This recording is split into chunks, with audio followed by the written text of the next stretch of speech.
Now then, Frank, how are you, sir? I'm okay at the moment. Okay. Right, we'll start with the most sort of pressing business, if you like. Richard Hubbard. Now, he's run into visa problems. Now, as a promoter, you'll probably get a few brickbats for this, but essentially, if you're not in the lap of the gods, you're in the lap of bureaucracy and red tape. Well, there's a reason he's not got it. We can't try to establish what it is, but we've been talking, or my office has been speaking to the British Home Office, and this person there said that they'll do their best to see what they can do to facilitate him getting here tomorrow for the weigh-in. But if he doesn't fly tonight, then, which we'll know by this evening, then he's out altogether. They're looking at other opponents, but it's very difficult to find opponents at such short notice at heavyweight. Considering the pool that you've got, you can't bring anybody in from the States because of the British Boxing Board of Control's regulations concerning medicals and so forth. You can't do things in certain other countries, and it's difficult. So we're working very hard. I really feel disappointed for the fans, but the bottom line is we will run a show, and hopefully Daniel's on it. Obviously, we hope for the best there, but I suppose from Daniel's point of view, I guess you do have the flexibility of a good show a few weeks later. Well, that's true, but that's not what we're looking for. We're looking to deliver what we sold to the fans. So that's where we're at, and we're working, very hard to make that happen. Let's talk about what is on the show, because there's some good fighters on there, Frank. I mean, we'll start off with Lerone Richards taking on Tommy Langford. Now, Lerone, people say he's one for the purists, but he's naturally gifted. He is, and it's a big step up for him. Tommy's got a vast experience. He's fought for a world title, so this is going to be a big step up for him. And I think it's going to be a good fight for the fans to see. Tommy, as I say, brings his experience, and Lerone's, about 10 or 12? 11 fights now. So we will see. We will see what happens. But it's all the hallmarks of a decent fight.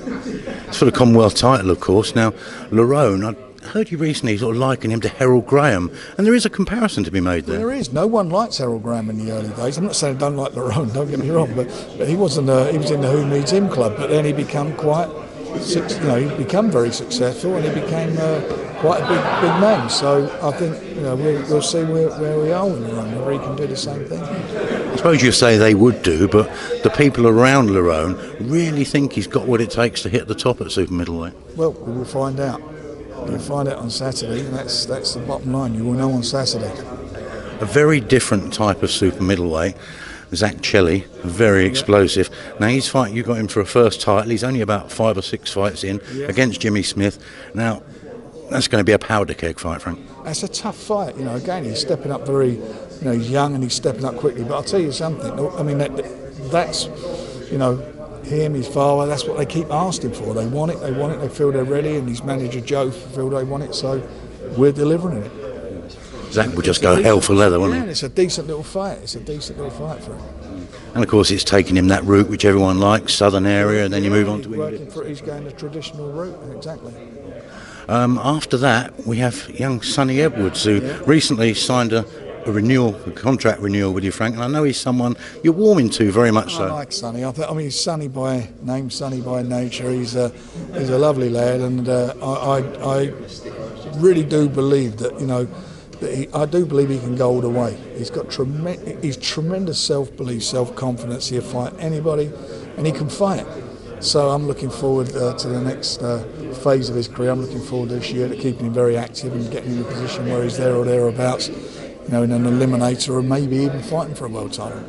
Well, as you said to me yesterday, if confidence wins your world titles, and he's got it in the bag. He certainly has. He's definitely got it in the bag. He backs it up though, doesn't he? He's a great talent. He does it in the ring. He's got a tremendous talent. He's a natural fighter. He's got a natural gift, and he looks. You can have all the talent in the world, but talent don't get you.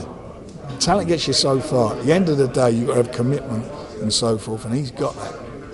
Another couple of fighters on the bill, Frank, where it's probably more about what's coming next. First of all, Jack Catterall, you need to keep him busy. I mean, he will be fighting Maurice Hooker this year, but you need to give him an outing. He needs an outing. It's I don't want to tempt fate, but it's like a marking time fight for him. But he needs to be. He don't want to be sitting around waiting for Hooker and waiting for that fight to be ordered by the WBO.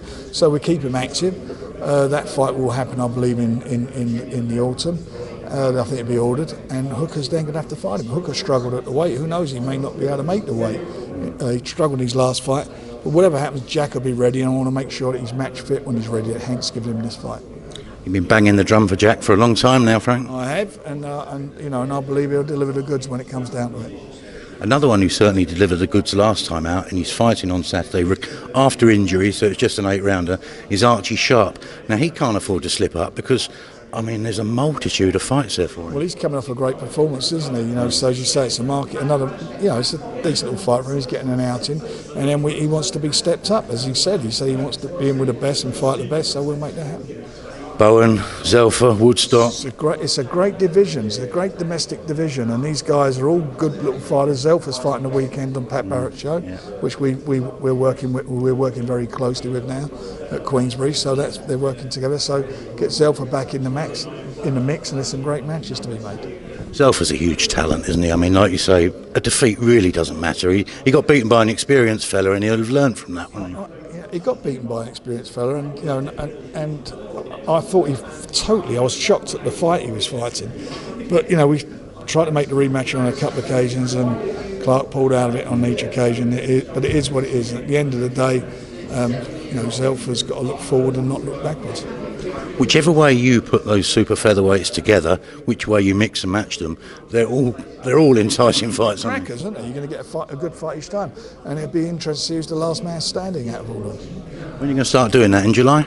Yeah, we're working on that now. We'll see what happens with Zelfa this weekend, and then we can start making. These guys at the end of the day, they're going to have to fight each other. It's as simple as that, and they want to fight each other, and we'll make it happen.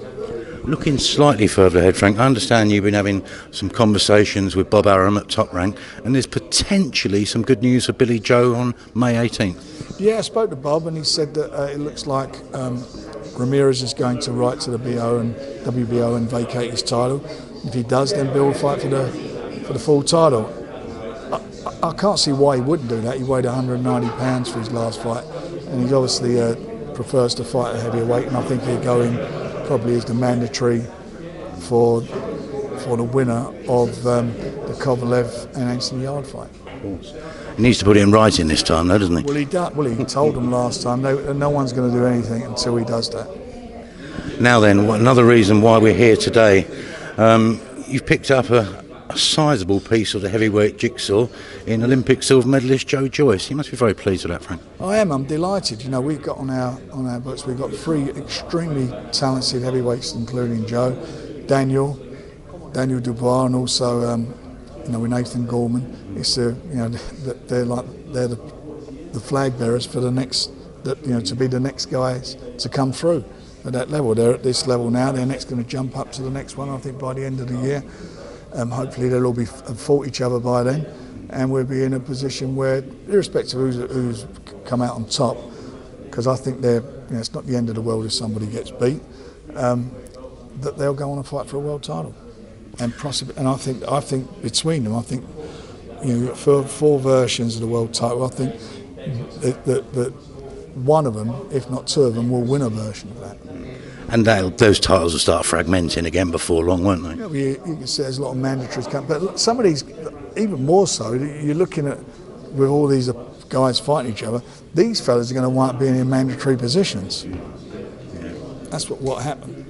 They're all very different, all 3 of them, aren't they? You've got the bludgeoning power of Daniel Dubois, the relentless sort of pouring forward of Joe Joyce, and the sort of technical nimbleness of Nathan Gorman. It's fascinating. It is. They've all got their own styles, and one thing they've all got is tremendous self-belief. Every one of them feel that they've got the beating of the other. Every one of them have got that.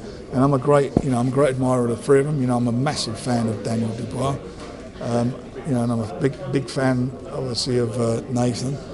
And as I say, Joe being in now, and that's going to make it even more and more interesting for the fans. There was quite a lot of noise online yesterday regarding the British title mandated thing by the board. But if you look at Joe, he's got choices to make, hasn't he? He's got a European mandatory, he's got a WBA strong position for a regular title. He's got decisions to make, hasn't he? He's got some options because he's in the position he is, and he's got a wealth of amateur experience, being, as you said, the gold, silver medalist and so forth. But the bottom line of it is that we're not making any decisions about anything until next week. We're going to have a press conference next week with the 3 of them. Depends what happens with Daniel today. And that will decide on what we'll be doing for our big show in July. It's quite a prospect, isn't it, having the 3 of them involved in one show? It is quite a big prospect, and I'm really looking forward to it. Frank, thank you very much. Cheers,